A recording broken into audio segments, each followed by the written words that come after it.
everyone. Today we have our another new episode and we will discuss on technology for a more resilient world. I just want to share with you World Talent Economy Forum. We successfully developed 250 entrepreneurs. Definitely, this is our own initiative. We do not get any specific support from any organizations or any government agency or any bank. But I just want to share for Bangladesh, definitely it's one of the biggest achievement. In between 3 months, our entrepreneur financially, everybody successful. They earned $1,000.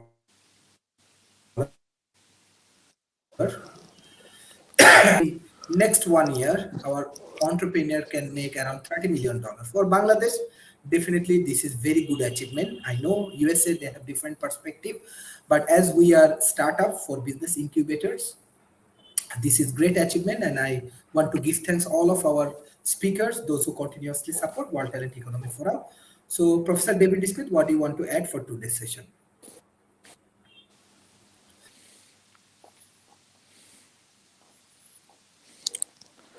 David, you should unmute yourself. Thank you. I was trying to get there. The fingers are slow this morning. You know, resilient technology is one of the very exciting technology approaches you begin to take it. Because what we've seen is that today the world faces really unprecedented array of challenges with population growth, climate change, what we're doing with resources, energy, water, logistics, our food safety is at risk. We've heard so much about climate change and all of that. And really the topic that we're talking about today of technology for a more resilient world is a very exciting topic to try to work through. And resilience technology can endure and overcome really many of the ever-changing climate changes and natural disasters and the challenges we're facing in the world. And as the world temperature continues to rise, there's been an increase in the intensity and frequency of these, and fires everywhere, flooding, and you see the occurrence of this globally, like the floods in India and others. But several of the areas of the world have really weak or very little or no infrastructure. And so that makes many of them exposed even more to natural disasters. And they need modern technology solutions to there, and how you begin to put this resilient technology in place. And, there's, for example, about 4 billion people who lack internet access around the world. And that is becoming even more important of what we're trying to do and what we're trying to build. And if you look at the United Nations, the World Economic Forum, if you look at the Davos that just finished, this topic was a very important one for consideration at the meetings that just finished, and how it was put in place. And we're looking at how leaders should think about the strategic opportunities for technology as an accelerator of progress. And that's what this topic is all about.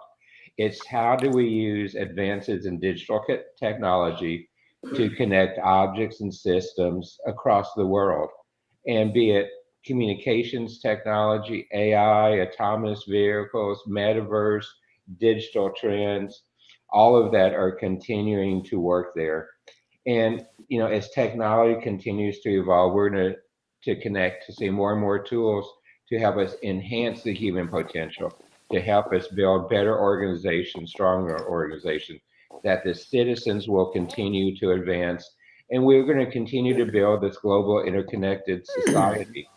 And data is driving this whole area of the technology for a more resistant world. And the data in this digital connectivity are going to be important for it going forward. So, Sharif, I think that gets us into it. Good. Professor Rob. Yeah, thank you. Good morning. It was interesting with regard to this topic. At the same time this topic was coming up, I was getting briefed on what Cisco was doing in Ukraine, and the spin up of their CDA program, their country digital acceleration program, in the surrounding areas to train Ukrainian refugees. And turn them into networking experts in the preparation for the rebuilding of the country. And as we look at resiliency, being able, I mean, the technologies that we're bringing forward that could assist with this are largely networked, sensor-based, and allow for a much deeper understanding of the environment you're trying to affect. And so you can more readily respond to weather events or protect against them. You can better understand trends. You can better understand problems, and when you better understand these things, you can craft solutions that don't just address the symptoms, but can get to some of the core issues and maybe make the problem go away. And one of the issues, of course, one of the problems with technology and trying to create a more resilient environment is often we focus on the symptoms. We don't really do a heck of a lot about the causes, because when you've got a flood, you kind of want to save the people that are being impacted by the flood. If the flood's over, then resources move someplace else, and often the kinds of mass structures that need to occur to make sure the flood never recurs are either not done, or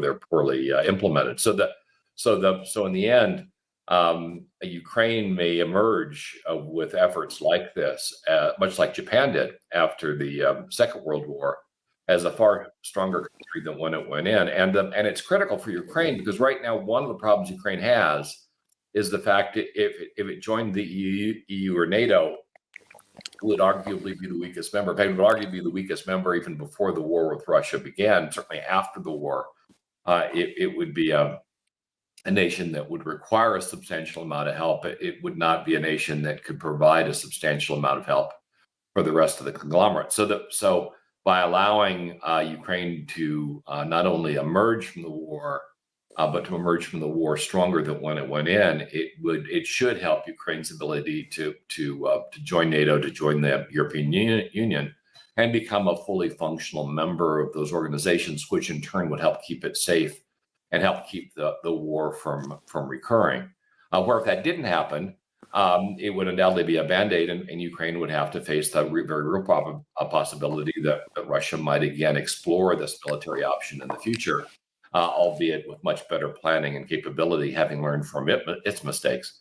So this concept of industry coming in and aggressively helping a nation that is in distress, I think, is one that deserves a bit more focus. And the CDA program that Cisco has should probably be emulated more than it is right now. It remains unique, and if more large multinationals implemented programs like this, and the CDA, what makes the CDA program unique is its focus on relationship building, not revenue, and so initially, and so in the end, it creates a mechanism whereby the vendor and the country are in lockstep against the country's needs, as opposed to the way most companies do this, where they come in with their own agenda, and the country's agenda is subordinated to it. I want to sell servers, and this country doesn't need servers. That doesn't change my view. With the CDA program, the country's requirements are first and foremost, and you either build what the country wants, or you partner so that it can be built.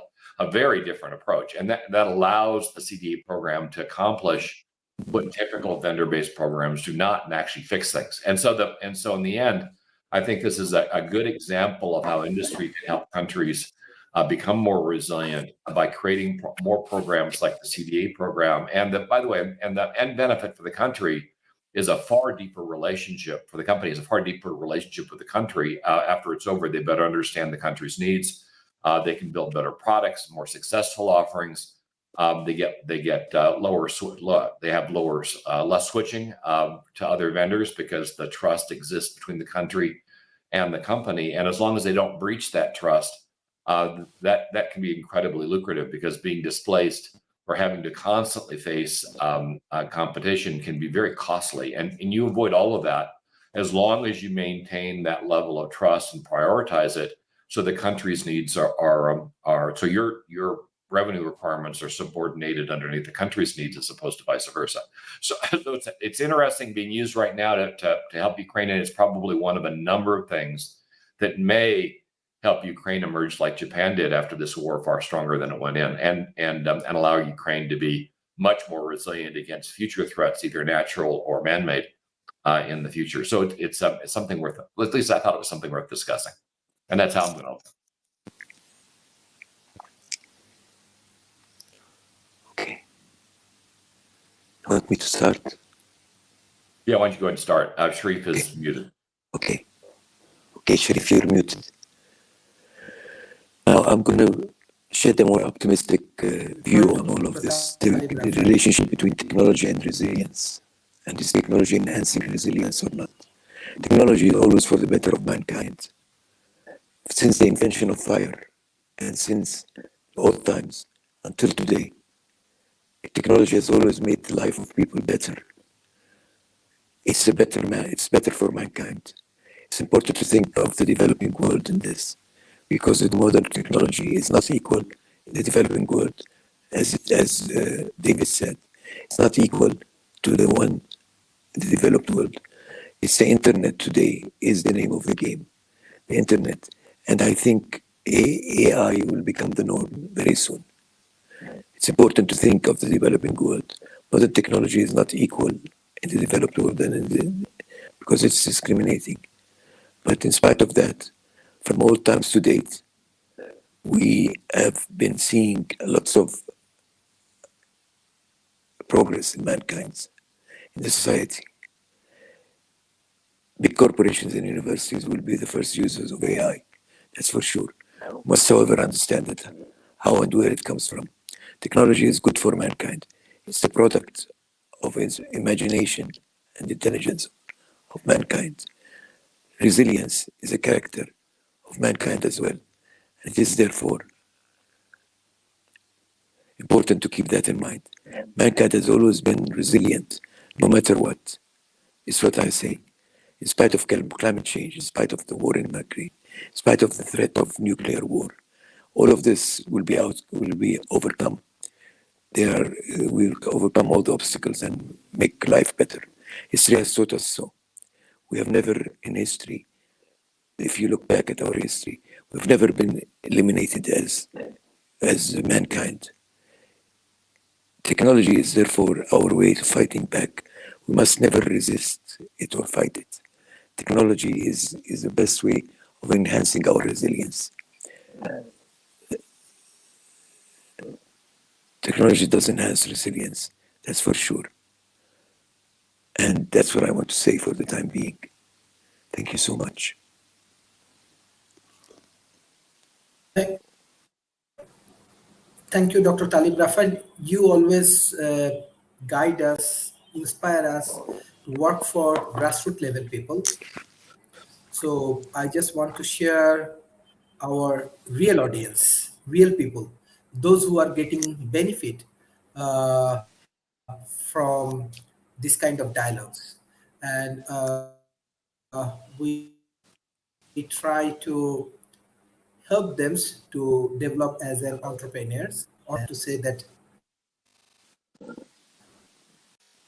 all of them are successful entrepreneurs. Okay.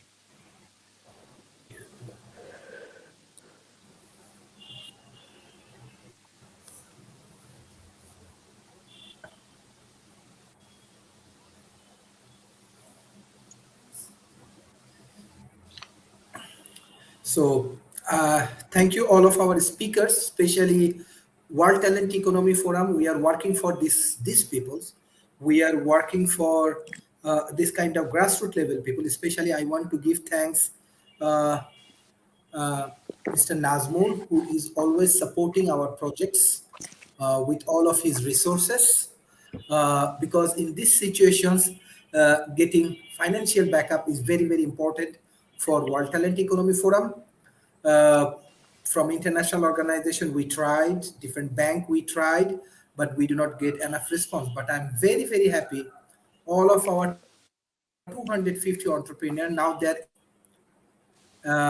already starting, and our target between 2032, we want to develop 15,000 Dr. Sharif, the picture is what? The new picture is for companies. what? The picture is for what?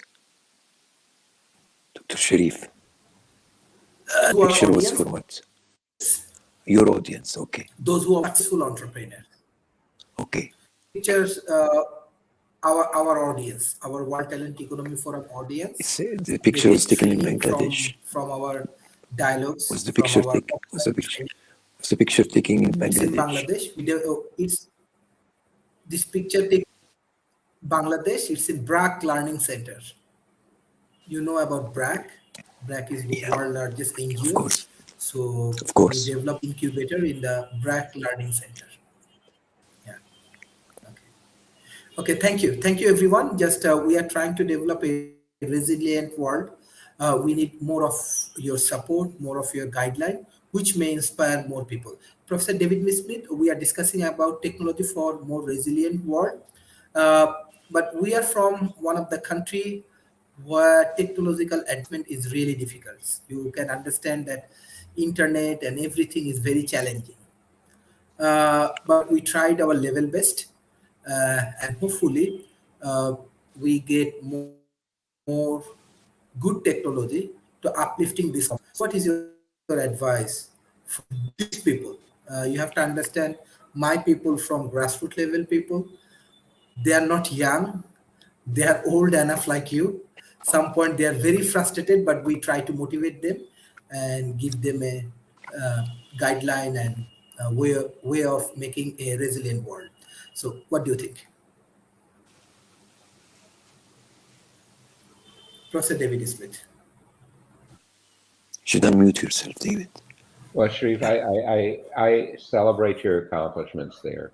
You are doing so much to help with so many different things there.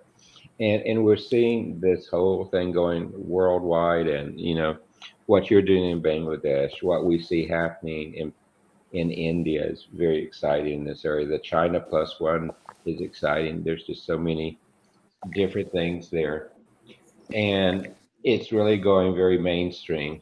But let me stop here and come back in a minute.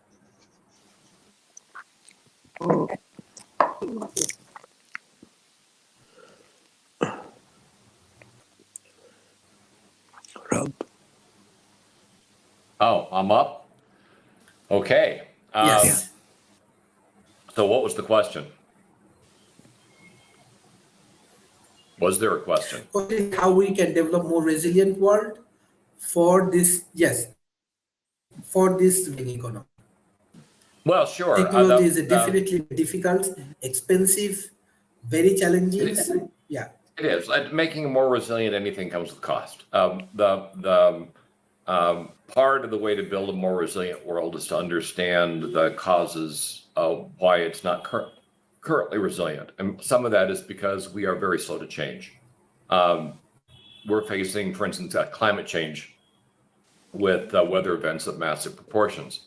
It should have already resulted in code changes that prevent people from building homes and offices that won't stand the force of nature. We should be building things that are far stronger now, and probably using different materials other than our typical use of wood. Because the other materials hold up better. I'm reminded years ago when Disney and Monsanto built the House of the Future at Disneyland. That was in 1956, I think, if I remember correctly. And and I was there when they tried to tear that thing down, and it was built up so it could survive floods. It was built out of fiberglass, and I still remember the day they had the wrecking ball come in and try to destroy the house. And that wrecking ball went back. It swang. It hit the house, and it was like it hit a piece of rubber. I mean, it did no damage to the house, and that ball went flying in the opposite direction. It seemed like it went more powerfully back than it had come forward. It was almost like the house had a force shield. Now you can imagine that if we were to build structures like that today, earthquakes, hurricanes, tornadoes, major weather events, floods, it would be able to better survive all of that than our current building structure. And so we and it was relatively inexpensive. They used fiberglass, and so the materials were readily available as well. But do we build houses like that today? No. So in the end, part of the way to build resilience is understand why things aren't currently resilient, and then design around that. In California, after the major earthquake at the beginning of the 1900s, building codes changed, and you had to build with cross bracing that allow homes to stand up to a Category 7 earthquake, and each category, of course, is 10 times as powerful as the prior one. So 7 is 10 times more powerful than 6, etc. So 7 is pretty significant, and that was after a 7.2. But most areas don't do that. I mean, you watch an area hit by flood, and often they don't put in requirements that future houses should be built up, as opposed to on their foundation. Some do, but most do not, and that seems silly. And people even build on floodplains, and they don't build up, and it makes no sense at all, because a floodplain is a floodplain because it floods, and so it's it's going to happen eventually. It might happen in 10 years, 25 years, might happen in 100 years. But you sure as heck don't want to be there when it occurs, and so you've got people standing up on top of houses, having to be rescued by helicopter, and of course the homes are absolutely destroyed when they're done. Once you flood a house, the mold issues, particularly in the warmer parts of the country, make the house uninhabitable. And a lot of countries, when this kind of thing happens, they can't afford to really rebuild the house. So now living in a house that's got mold, it's unhealthful. Certainly isn't good for the economy, and the related sickness is going to be a drag on the government. And medical care. So the way to create resilience, and we learned this early on in technology, when you're building for things that are going to go out into space, or you're building for things that are going to the ocean, or you're building for things that are just going to have to go out in the Sahara Desert and occupy or coexist with oil drilling platforms. You have to build things that will survive the likely events that are going to occur in that area. Otherwise, they're going to fail. And so what we need to do to build resilience is first fully understand the causes of failure, and then engineer around them. We certainly can build structures, infrastructure, and other mechanisms that can survive a variety of things. The old Roman roads that were built very differently than we build roads today are still viable today, thousands of years later, and yet you and I go out on the road at any given point in time, we're going to see potholes, roads that were built just months ago. They're just coming apart all over the place, and using asphalt, which is not a great material for the environment, and relatively unhealthy, because we don't build roads like they used to back in Roman times. Granted, they were fairly labor intensive, but in the end, it seems often like we don't even use the knowledge that we have to build back better. Sorry, I'm using a political slogan there, but it didn't mean to. It just kind of fit. And we should be, after we have a disaster, we should be building back so that whatever the environment has, it can survive the next time that this occurs, because things don't just happen once. And as a race, we're supposed to be really good at this. I mean, that's one of the things the human race is supposed to be good at, is thinking strategically and planning out how to avoid a future problem. And for whatever reason, we operate so tactically, where we just want to fix as quickly as we can whatever pain has occurred, that we forget that this thing's going to reoccur, and we haven't designed a way to prevent it. So in the end, if we want to create a more resilient world, we have to aggressively design a more resilient world. We have the technology. We had the technology back when I was born.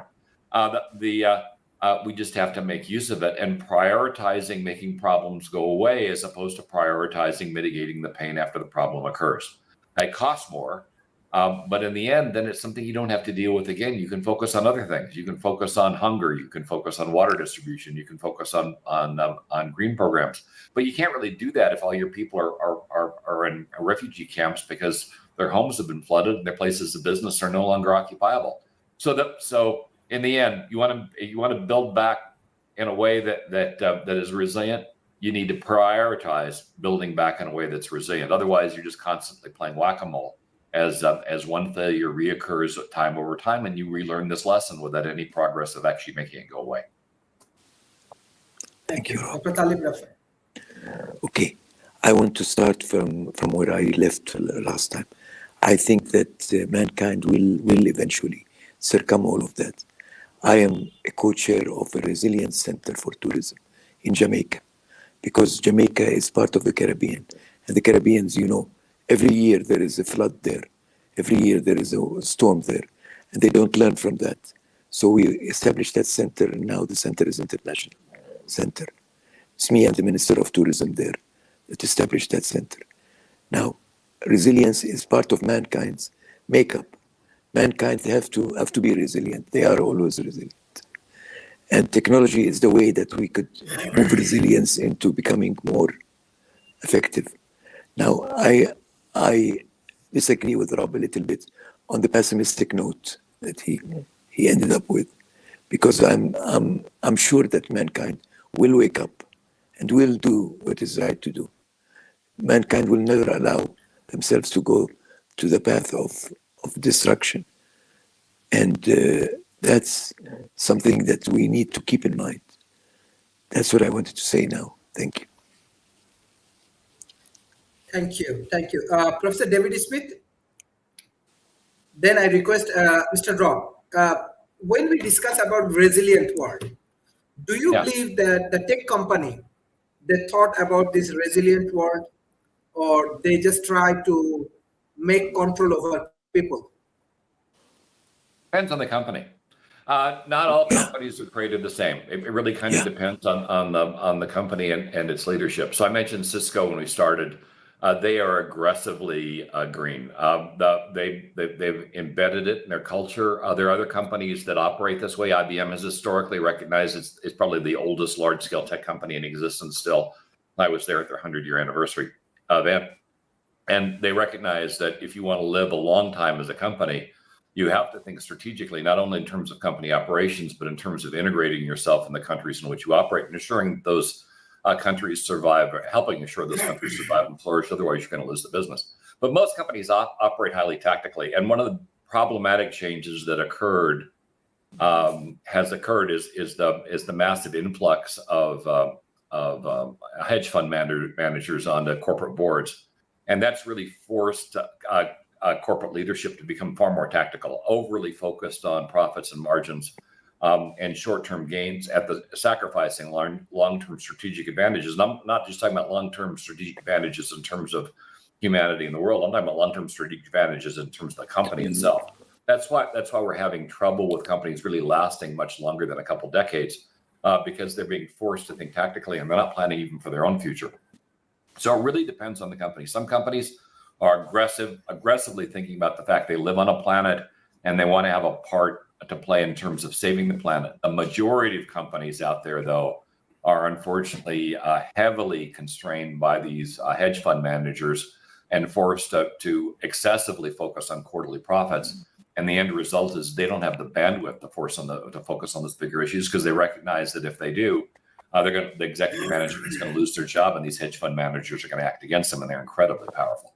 So fixing that problem, I think, would make the entire environment far more human friendly and far more capable, and not so much capable, far more willing to spend money to make for a more resilient world. I will disagree with Talib on one issue, and that's technology isn't inherently good or bad. It hasn't proven to be. Nuclear energy came to market not as a way to generate power. It came to market as a way to blow up Japan. And we have a nasty habit of taking technology and thinking about ways to make it destructive before we can make it helpful. And it amazes me that after all these years in wars, we don't have some kind of a rule that says when you come up with a new technology that can be weaponized, your first priority is to develop a defense against it before you can weaponize it.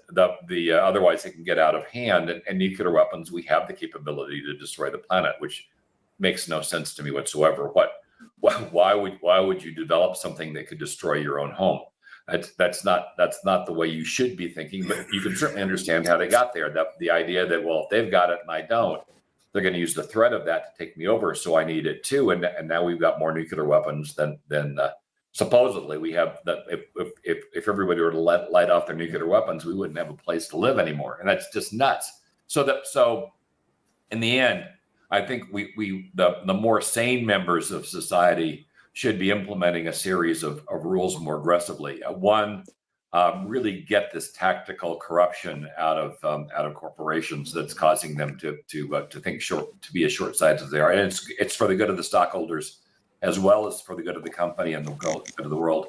And number two, some type of aggressive oversight to at least assure when you're developing something and you're going to weaponize it, you are equally funding a way to defend against the weaponization. One of the concerns right now with artificial intelligence is the level of effort that's going into weaponizing artificial intelligence and turning technologies that are going vertical, like generative AI, into things that can be hostile either to people individually, because they are very good at convincing you to do things you don't want to do. It could be electing a government that didn't have you in your best interest. Could be buying a product that wasn't good for you, all the way over to using the technology to create weapons that can act independently and choose their own targets, which sounds great, except you can understand if they make a mistake. And now that we're seeing weapons like this being used against civilian targets, having a way to mitigate those weapons now becomes a much higher priority. But once again, point out any major effort outside of Google's or Lifeboat Foundation's focused on finding a way to mitigate a hostile artificial intelligence. Nowhere near the funding that's going into to artificial intelligence being used and being weaponized. So balance. We need to have balance. We need to make sure that as much effort, at least as much effort that's going into turn technology into something that can harm us, is going into making sure that technology doesn't harm us. And that's not where we currently are now. We should be. I agree with Talib. As a race, it's one of our strongest assets. But our behavior is not making me comfortable with the idea that we may survive this particular wave. In the past, the weapons just weren't great enough to wipe out humanity. That's changed, and it's changed rather dramatically. And by the end of this century, micro machines, artificial intelligence, nuclear weapons, solar weapons, orbital weapons. We'll have so many ways to wipe people out, it won't even be funny. And at some point, we really need to spend a great deal more time assuring the future of the race, and maybe back off on some of these efforts that could end it. At least that's my view. Thank you, Rob. Can't hear you, Dr. Sharif. We can't hear you. Dr. Talib. Okay, thank you. Thank you so much. Rob, I didn't disagree with you. I think there are lots of shortcomings to the new technologies. The new technology has also created some setbacks in humanity, like fire did in the past. Fire was a great invention, but it did create some destructive matters. We even have fireworks, we have fire weapons, we have so many things like that.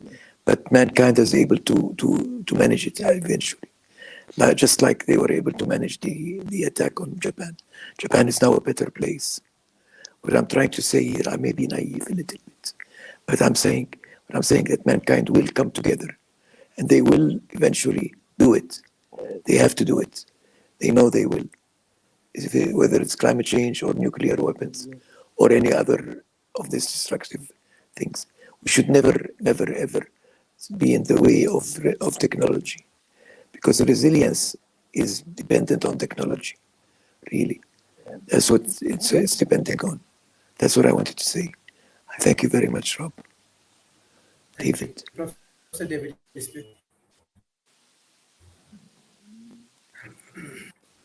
Unmute yourself, David. I love what you just got through saying, Dr. Tlaib. It is so important there.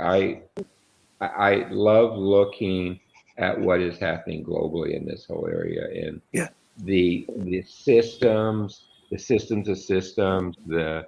the important relationships that are there to make this happen are so much there.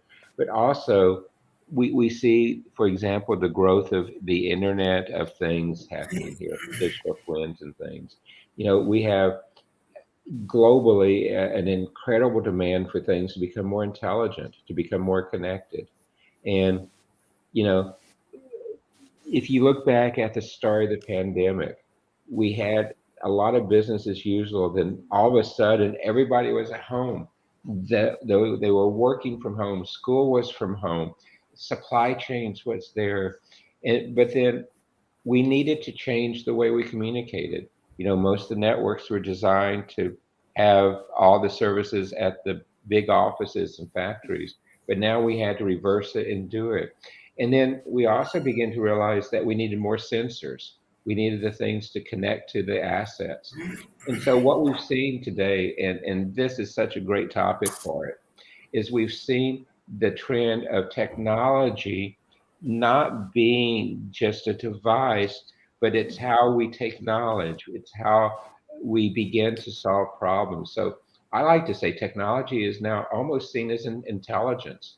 It's moving from the data center to everything, to every place else. Companies, governments are seeing digital transformation to become a necessity for us to be competitive in the future of the digital economy. And we're seeing technology taking a huge role, not only increasing productivity, but connecting the world, communicating in different ways, solving healthcare issues. Science is advancing at different ways. And we need to begin to look at how we look at the KPIs of this area and how can we measure what we're doing as we look at that resilient technology being used. Uh, we can't measure it the way we did 5 years ago, 10 years ago, because the world has changed so much. I love when Rob talks about his experience in human resources, because back in the early days when Rob got into human resources, it was primarily a paper feature. Rob, I'm being nice. I won't talk about the stone tablets. But no, what you saw is human resources was done locally. Human resources is not done locally anymore. It's done in a connected world. We see the collaboration in a connected world. And it's through this collaboration, the using the group intelligence, the things that particularly Dr. Taylor was talking about there, the importance of the individuals, the importance of the groups, the importance of that group intelligence. Those are the things which are coming to bear to make the resilient world a totally transformational concept, and one which will change the world. And another thing that Rob often talks about that is so applicable in how technology is a resilient world is the use of digital twins and how you can model and simulate so much more today, where if you're wanting to make the world more resilient, I can model it now with multiple scenarios, and then take the best practices from each of those scenarios, mush them together, model that again. And so I will have tested a lot of this before I try to deploy globally, before I deploy across a region, across the country, across large organizations, multinational organizations. So we're in a time where technology, I'm going to use my definition of technology here again. To me, technology is the application of knowledge to achieve a result. And if we go ahead and use the application of knowledge for the result of a more resilient world, that is where we as a society, that is where we as humanity win. And that's why, Sharif, I think when you choose topics like this, it's just so insightful and so timely for what the world is going through today and how we're recovering things from the pandemic, how we're recovering from the dramatically bad logistic disruptions, from the war in Ukraine, from the global unrest with the NGOs and the other government organizations coming together. And this application of knowledge to achieve a result is key with our digital connected society today to be successful. So Sharif, thank you for bringing such an important topic onto the broadcast today. I Thank completely you. agree. Mr. Donald. Hi. Mr. Donald. Sorry, I didn't get to. Hello, Donald. No problem. Can you hear me? Yes, we can hear you. Okay. Sorry, I didn't get to hear what all the rest of you said. But, well, resilience is bouncing back from something that's gone awry. And so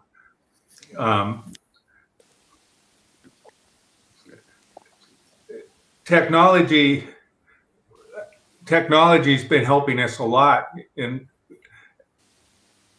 a lot of recent circumstances. It's something we've still got to work on. I mean, the power grid goes down, our internet connections go down when there's as climate's changing and things like that. We're dependent on technology, but the ability to deliver and use power is under more and more strain. It's all stuff we can solve, but it's something that we need to work on. I like what Rob was saying about modeling and models, that we can now with computers, we have models where we're using billions of different variables to so that you get in the real world, there's so many factors that it's difficult to model things accurately or in any sort of a good way. But we can get more and more accurate when we can consider more and more variables when we're modeling something, and that's something that we're able to do more. But key in the resilience is the humans, because humans need to be able to bounce back from whatever has gone wrong too. And people are great at that. People are just beautiful at being able to reorganize themselves and help each other and make things work when stuff goes wrong. But there's also sometimes where people are afraid there isn't enough, and they get stuck on their own particular nation or nationalism or their own particular tribe, and don't want to help other people. And I don't know if technology necessarily solves that problem, but I do think that with the internet and different ways that we've been working together, that it's something that we can. It's solving itself in some sort of ways. I'm very pleased with the youngest generations right now. What are they? Generation Z and Alpha. They're a lot more globally minded than my generation was. So I'm pleased to see that, and that's all because of technology too. So I think technology is making a huge difference for resilience. Thank you. Professor Rob, what's your concluding remarks for today's session? Well, I agree. Technology can make the world a more resilient place. It's just a matter of priorities, and to allow technology to rise to its potential requires focus. David Smith brought up my HR background. The thing that was concerning, though, at least with regard to my background in HR, is when I was originally going to come into HR, it was during the time when it was called manpower management. And the focus at the time was to do deep research into employees and craft out a path that would make them not only more productive but happier, because at the time studies indicated that happy employees were more productive employees, that would make them happier and more content. And everything was heavily research based. Then in the United States, they came to the determination that all that work was biased. Because at the time, education was not fulfilling its duty to make sure that minorities made it through the process. And so when you did the studies and you focus on the people, largely white people were getting all the opportunity because they were the ones that had the education and the degrees. And the tests would show that they were the more capable in the job. It wasn't rocket science. If you're trained in something, you're going to be better at it. than somebody that isn't trained in something. It had nothing to do with their ethnic background. It had everything to do with the fact that education was not diverse. So instead of fixing education, the United States government put in place the Equal Employment Opportunity Commission, which required diversity regardless of capability. And so then companies were hiring minorities and effectively putting them in offices with a view, or dropping them in the midst without training of working groups, who then viewed these minorities as being unable to do the job. And they were able to do the job not because they were a minority. They were unable to do the job because they were improperly trained and educated. And so government fixed the symptom, which was that the workplace wasn't diverse, and actually exacerbated the problem because they made it look like minorities were incapable, were subhuman, if you will. And that wasn't the case at all. What should have happened is we should have fixed education, and then the scientific approach to allowing people to advance and focus on work-life balance and create better workplaces would have continued to work. But instead, what happened to HR is it became a paper pusher compliance organization, which often covered up problems because they had no ability to fix them. And misogyny went sideways. We still have it today in a massive amount, something we should have fixed decades ago. The abuse of minorities should have been resolved. It was not. It was actually institutionalized. So in the end, the very effort the government put forth mitigated what we were trying to do with technology, and made everything, in my view, worse by driving a lot of this bad behavior underground, but not getting rid of it. So technology can make the world a better place, but the focus has to be on exactly that, on fixing problems, not mitigating them, on getting to the root cause of things, and making things better that way, without pounding on the symptoms and avoiding the root causes. Because the latter, as we've seen, just drives behavior underground and doesn't fix a problem, and institutionalizes it, and that's no way to progress. So in the end, what I want to leave you with is there's a way to use technology to make the world a better place, to make the world a more resilient place. Currently, that is not a priority. It needs to be. And if it were, then technology can step up and fulfill its altruistic goals much better. And I think most of us in technology would prefer it that way. Leave you with one more story. Back in the day, back when I was working at Disney, while Disney was there, he created a concept called Epcot. And if you've ever seen Epcot, the actual Epcot is the joke. But the plan for Epcot was the city of tomorrow. And if you ever see a model of what Epcot was supposed to be, it was supposed to be a highly computerized, highly implemented hub city with massive amounts of public transportation, no homelessness, the highly efficient. And the reason he was unable to build Epcot Center was his attorneys on the side bought up all the property that he was going to need to build Epcot for themselves in an effort to profit from this underlying effort. And in the end, they killed it. Their personal desires for wealth destroyed this dream of building a city of tomorrow. And we still don't have a city like this built. Singapore, you could argue, is as a country is close, but not quite. And we certainly have seen China try to build cities that can come very close to the ideal, but again, nowhere. If you actually see the Disney view, nowhere near where he was decades ago. And we've got to stop this. We really have to stop this flip between allowing people to individually profit by doing harm to major efforts that are designed to help the world. And until we figure out a way to do that, I worry that we will not be able to accomplish the kinds of things that I agree with David and Talib and Donald we need to accomplish. We need to fix the economic incentives to do bad stuff. And until we do, I worry that we'll be able to do what we can do to make the world a better place. Thank you. Thank you. Thank you.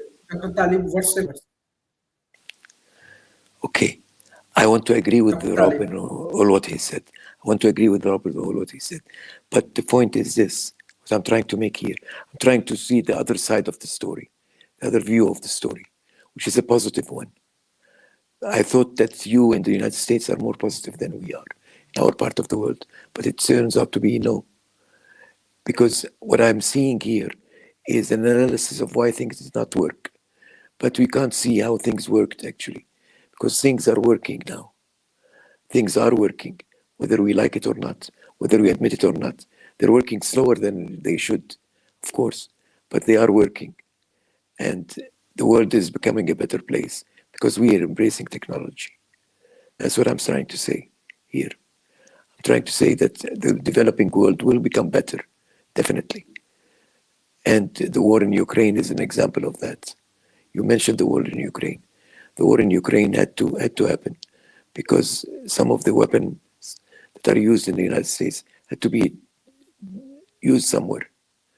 Now that's what I believe in. Now many people may not believe in what I believe in, but the fact is that technology doesn't have a point of view. Technology is technology, and technology is advancing our way of thinking, for sure, and bringing us together, definitely. Now, technology, the difference between technology today and technology of the past is that today is faster to grow, faster to advance. I mean, what happens in 10 years now didn't happen in 100 years before. It took us hundreds of years to develop. Now, I like to bring the fire as an example, but you could bring many other examples, like the weapons, like the aeroplanes that bring people together, that are used now for the good of mankind. Resilience is a part of human nature, without doubt. We are resilient beings. Otherwise, we wouldn't have survived all of this until now. What I'm saying is, we should trust ourselves. We should become more optimistic about this, not just to try and point out all the shortcomings of that we have done. That's what I try to say. Thank you so much, Sharif.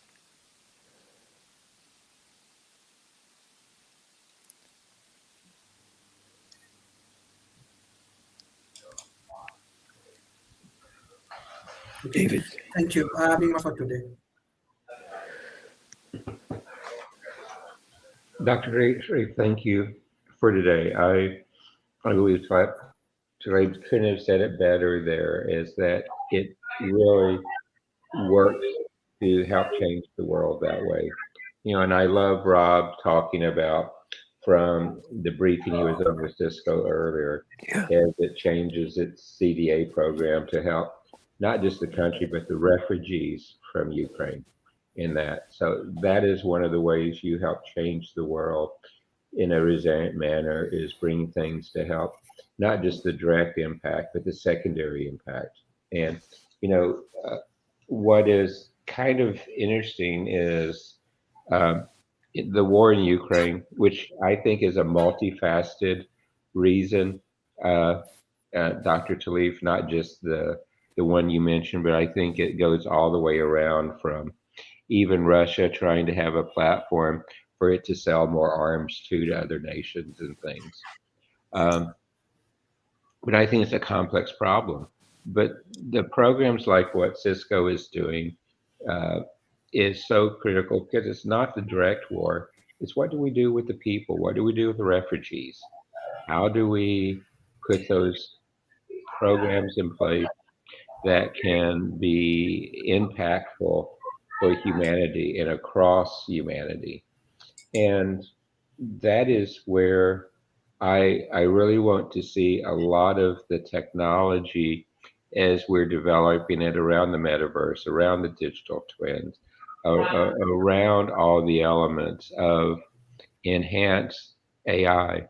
You know, the whole chat API with its multilingual support is a great one to begin to use to bring people together. Is it perfect? No. Does it have a lot of learning left to do? Tremendous amount. But it's a start of where we can see technology not just used for bad, but used for good as well. In the same way, uh, it can be used. And I, for one, believe that we're seeing events in the world giving us a tipping point with some of this new advanced AI, the advanced digital connectivity, the ability to model and simulate, like I said earlier, run those scenarios without having to do it in the real world. I think that will help us become better governors, better company leaders, better leaders of academia, and eventually better citizens of the world as we can understand those tools and as they go out across society and across society help make the difference. So, Dr. Sharif, thank you. I could go on, but I think Donald and Dr. Sharif and Rob have done a fantastic job of putting the points on the table that we as a society can learn from. Thank you. Mr. Donald. Well, I really especially want to agree with what Dr. Talib said about optimism. Human resilience is very innovative. Humans figure out solutions to problems when they need to that you don't really expect. And I'd like to point out about technology. I mean, when I was first I started using the internet before it was really even the internet, a long time ago. And I remember I had a friend once who looked me square in the eye and he said, "Donald," he said, "no manager will ever have a computer on his desk. That will never happen." And the way the technology works and happens and gets into our lives is something that us sitting here really can't even predict what's going to happen in 10 or 15 years because people adapt. And I think if we want to be prescriptive, models can be useful, but no matter how many variables we have, there's still going to be things we don't know that we don't know and are going to be unexpected. But just think of your own lives or anyone's life. You plan out everything that could possibly go wrong and anticipate it, and then something you don't expect you've never even heard of goes wrong instead, and you figure out what to do about it. And that's life. That's what resilience is about. And the main thing that I would say that if you want to be prescriptive is, understand that there is climate change. There are things that are going on that have known that you can know are going to be creating problems, and ask yourself the question: how can the people that are going to be affected have the resources they need to use their natural creativity to be able to be resilient and solve the problems and create new technologies while they're doing it? And I think that's the most important part to having a resilient society, resilient world. Mm-hmm. Thank you. This is excellent discussions. Thank you. This is excellent discussion, and hopefully it will be very helpful good. for more. Topic was very Thank good. you. Thank you, Dr. Talib Rafet. I really want to thank you. Bye. Thank you. Thank you. Bye. Thank you. Thank you, everyone. Thank you, Dr. Talib, Mr. Donald, and Mr. David Smith. Thank you. Bye-bye and take care.